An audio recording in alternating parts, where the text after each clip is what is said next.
You ever notice how every time a company gets hacked, we're the ones who end up doing the homework? I just got a letter from a former employer. You know the kind. The oops, your most sensitive information may have been stolen. Here's a brochure on how you can protect yourself letter. And I'm reading this thing thinking, hold on, why is this my problem now? Because let's be honest, we don't get a choice anymore. We're forced to live in a digital world. We're forced to hand over our social security numbers, our bank routing numbers, our full legal names, our addresses, everything a criminal would need to become us. And what do these companies do? They store it on a server that can be hacked, a server that was hacked. And then they send us a letter saying, sorry this happened. Good luck out there. Good luck? Good luck? You lost the keys to my entire financial life, and your solution is all the best to you? At what point do we say, no, absolutely not? This is backwards. Because if I entrust you with something, especially something as sensitive as my identity, and you lose it, why am I the one who has to spend the next decade watching my credit report like a hawk? Why am I the one freezing accounts, filing fraud alerts, changing passwords, monitoring bank statements, and hoping some guy in another country isn't opening a loan in my name? Why is the victim responsible for cleaning up the mess? If a bank lost the cash in your safe deposit box, they wouldn't send you a letter saying, hey, sorry about that. Here's a pamphlet on how to avoid being robbed. No, they'd make you whole immediately.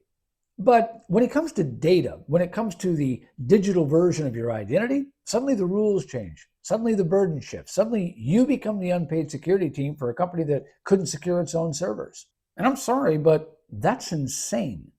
And look, if we're being real, this isn't just a company problem. This is a system problem because, again, we're not opting into this digital world. We're being drafted into it.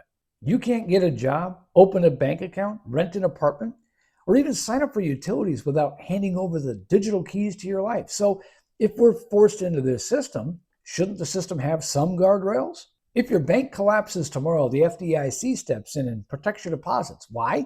Because the government decided that if people are required to use banks, then the system needs a safety net. So why don't we have the same thing for our data?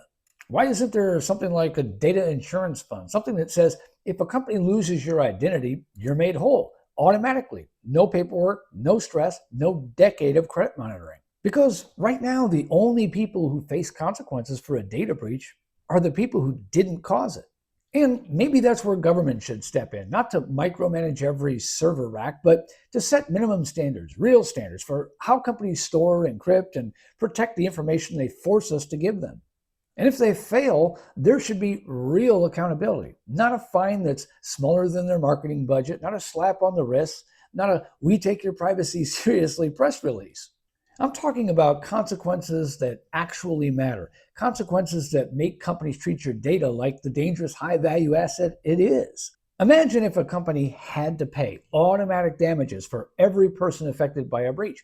Imagine if they had to fund credit repair, identity restoration, and financial losses, not as a courtesy, but as a legal obligation. Imagine if executives were personally responsible when they ignored basic security practices. Suddenly, data security wouldn't be just a nice thing to have, it would be a survival requirement. And honestly, that's how it should be.